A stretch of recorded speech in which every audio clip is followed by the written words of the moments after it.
good track session there, and I think that'll be my last one before I probably pick it up again September. So after the National 10, bit of track before my off-season break. So that'll be probably mid-October. So after the Circuit Champs at Thruxton, it's 7 by 2K and testing two different sets of shoes with they're the same shoes, but they have got very different cleat positions. So tested that last week, on Thursday, but didn't really get many runs in. Haven't actually analysed that data, to be fair. So now I've got a set of 10 runs to analyse, obviously not compare day to day, but see if I can get any insights from that. But yeah, plan is to focus on the outdoor stuff. Haven't been able to do the VO2 max stuff because I didn't see I'd be able to balance it with maintaining the track.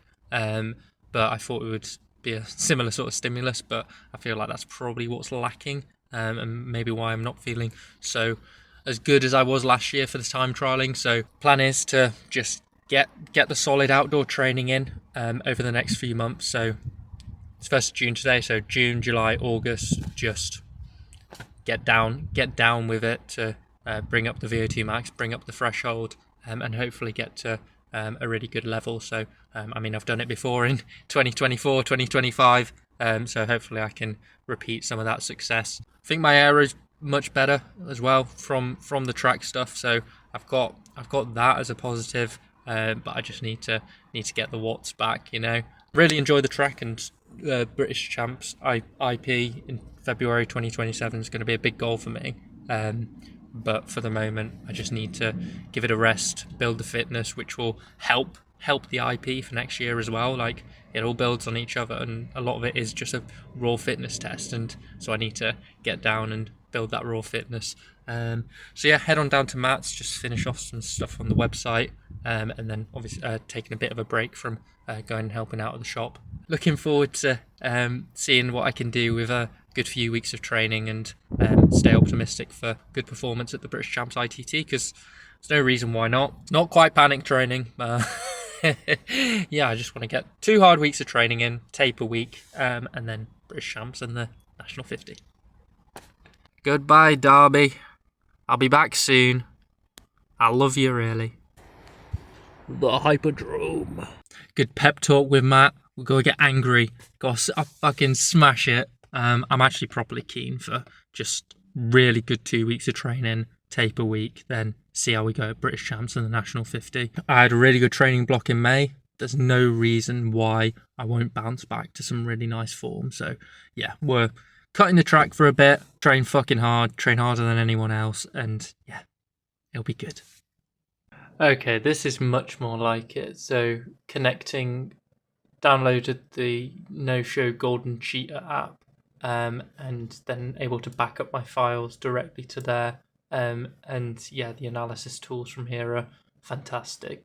Limited functionality within the app, but within Golden Cheetah, the No-Show version of Golden Cheetah, you can really dig into it, and I understand why the sensors, where the limitation of the sensor is. So power's dropping off here at 2.5 kilometers, but then it's like, why is the CDA randomly jumping up? These runs, it wasn't giving me CDA in the app, but if you look at it, then it's the CDA just creeping up throughout the effort.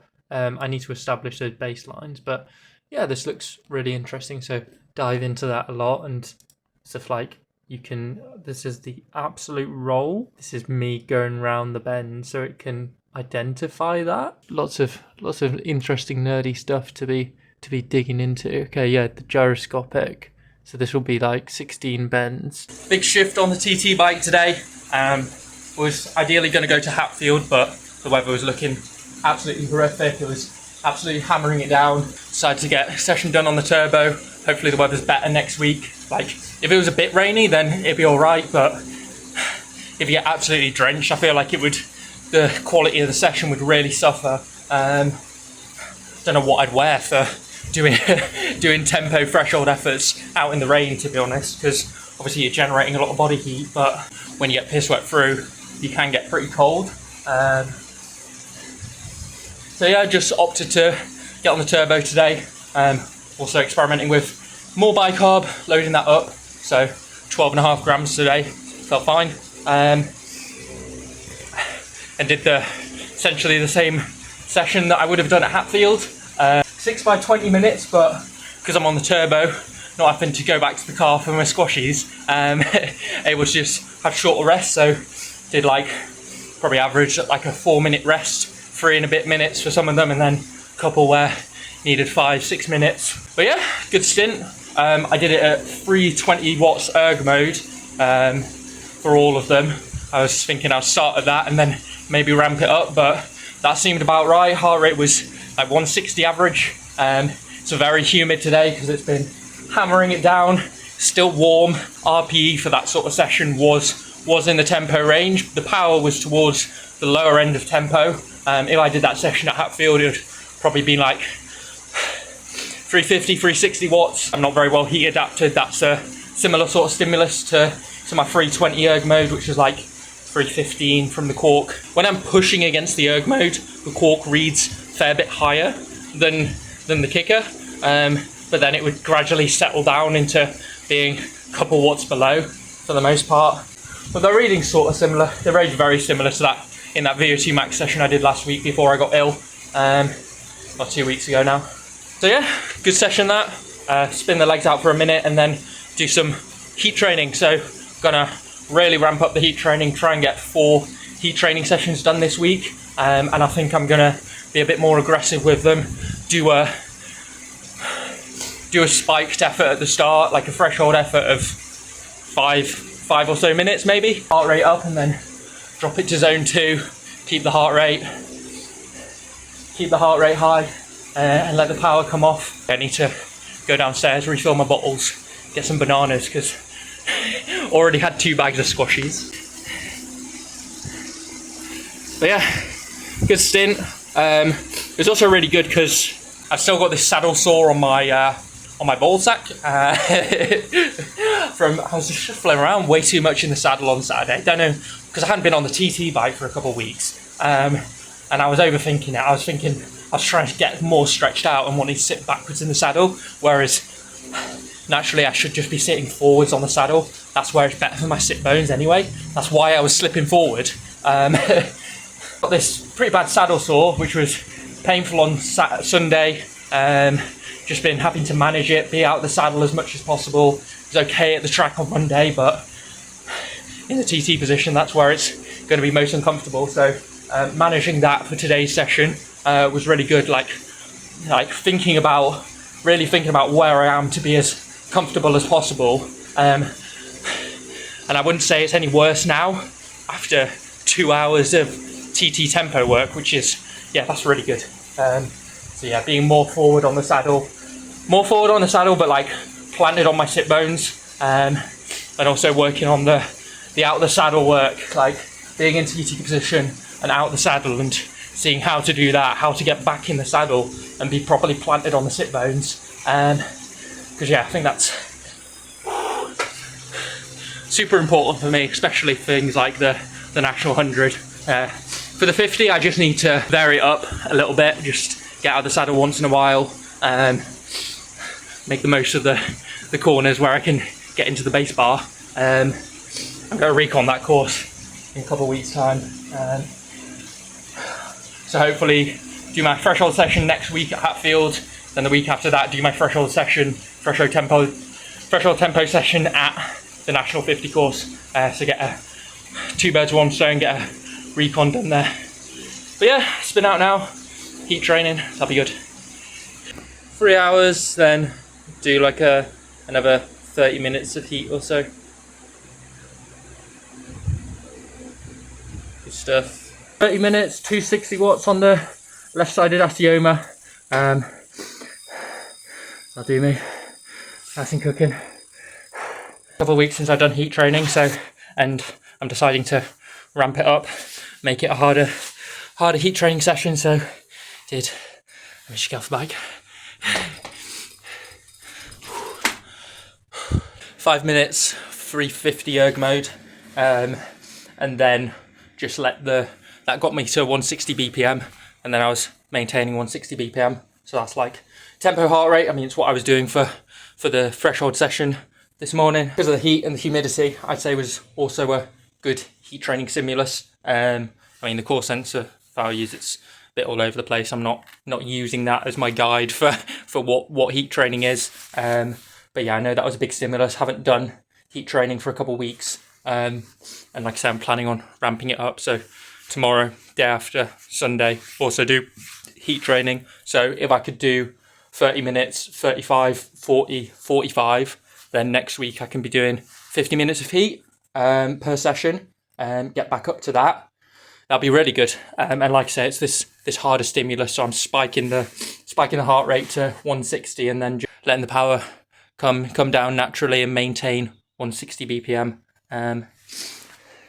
So yeah, that felt good. Cool off. Have something more to eat.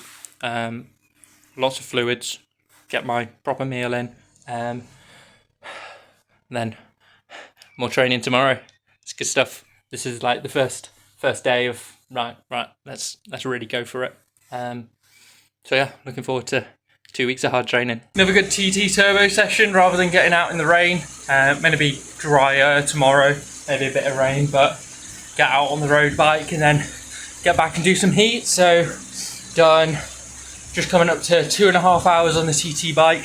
Then I'll switch across to the road bike and do another heat session, 30 minutes, 35 minutes, same as yesterday, 5 minutes at threshold, ramp up the heart rate to 160 and then try and maintain that. Done 9 by 10 minutes in TT position to kind of keep me a bit more focused to the session rather than just in and out of the sticks all day.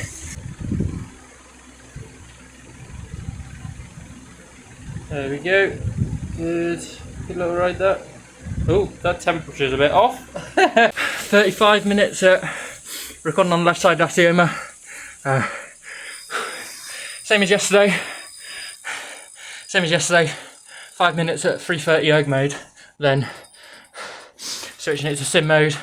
Heart rate was only just into the 150s, so maintaining that. I wasn't getting to 160. That's fine.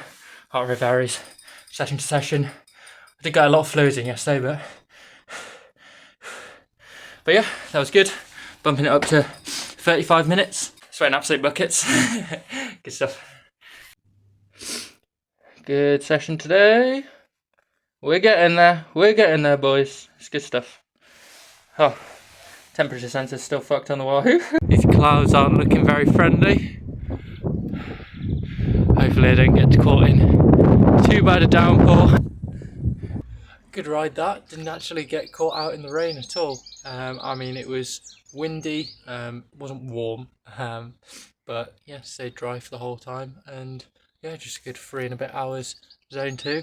Gonna have something to eat and then hop on the turbo for another heat session, bump that up to 40 minutes. Then I've got a rest day tomorrow, so that'll be 3 solid days of training. That'll be really good going. Also changed the Q factor of the cleats, so I mean, you've only got like 3 mil of play with look cleats, but I've gone from basically having narrowest Q factor as possible to wider Q factor, because I tend to get kind of sore spots on the outside of my foot. With the narrower Q factor, you've got your foot as inbound as possible, so you've got more pressure where the pedal is kind of centered on the outside of the foot. So there's more pressure on the outside of the foot, and I feel like that's what's causing the sore spots. And I'll get it on most rides. Zone 2 rides I'll get it, but it's not too much of an issue. But I do notice on the TT bike, even with the custom insoles that Matt made me, that yeah, I do get these pretty sore spots on the outside of the foot. And after the National 100 last year, I mean, my feet were in absolute pieces. So I'm thinking that the wider Q factor could be something to go with. I mean, I did play around at the track. I did wider Q factor with the cleat all the way back versus narrow Q factor with the cleat all the way forward. And there wasn't a huge amount of aero difference, obviously 2 variables at once, but there wasn't a huge amount in it. So yeah, it could be just for comfort reasons, and maybe even a little bit of power to be gained from the wider Q factor. That I'll try that around with the speed play cleats as well. There we go, bumping it up, like I said, 40 minutes of heat, so 5 minutes, 350 erg mode, then recording on left-sided, letting the power come down. Again, heart rate got to like 150, so it was maintaining that, and then by the end of it, it was getting into the 150s for the lower power. But yeah, oh, the temperature's fixed. That's good. Is it fixing my ride? Yeah, recorded properly for the outdoor as well. Just needed time to cool off, didn't you? Whew. Good stuff. Really solid 3-day block. So yeah, rest day tomorrow. Back to it on Sunday. Hopefully get out for, it's meant to be drizzling, so get out on the TT bike for a VO2 max session. That'll be really good. I like the 5 minutes hard at the start, and then it gets the heart rate up, and it's just trying to maintain the heart rate. I have to keep working hard to keep the heart rate high, but yeah, it's good stuff. Do a big wash now because 3 days of heat training in a row. There we go. Good ride that. Just under 3 hours zone 2 in the end. The original plan for today was TT VO2 max work and then heat training. But yeah, woke up yesterday and all of yesterday wasn't feeling too good. I was pretty sure that I was getting ill again, so felt rough all of yesterday. Lots of paracetamol and a nap in the afternoon. And yeah, didn't like I said, didn't feel great, but no cough or anything. Just like not quite feeling right, some soreness in the back of my mouth. Woke up at like 4 o'clock and this morning and felt alright. Got back to bed for another couple of hours and it was like, okay, I feel absolutely fine here. But based on how I felt yesterday, I'm like, okay, heat work and VO2, that's going to be pretty stressful. So yeah, just play it safer. Get some zone 2 miles in. That's like 17 hours for the week, which is good going, and then get some more intensity in next week. I'm also thinking that because I really haven't done any VO2 max work, I'll probably just focus on the thresholdy tempo work and only leave that until after the National 100. A little bit of VO2 max work sprinkled in, but like in between alongside some more thresholdy sessions, I reckon, just because like I haven't hit that stimulus, I'm not going to have time to build on it really, so just focus on getting the tempo and the threshold to a good level, because that's what's important for the National 50. Pseudo heat training with how layered up I was in my long tights, like 3 layers on, buff, gloves. My jersey underneath here is pretty drenched actually. Didn't get caught in the rain at all. Proper windy at the start, like proper windy over the tops. Just like Burbage sort of area. Yeah, it was a pretty pleasant ride other than the stupid strong headwind that felt like it was following me around. Dodge the rain. Really busy out there. Wasn't that pleasant for cars, to be honest. Don't even know why. It's not even a nice day. Some good mileage in the legs and then just keep that rolling into next week.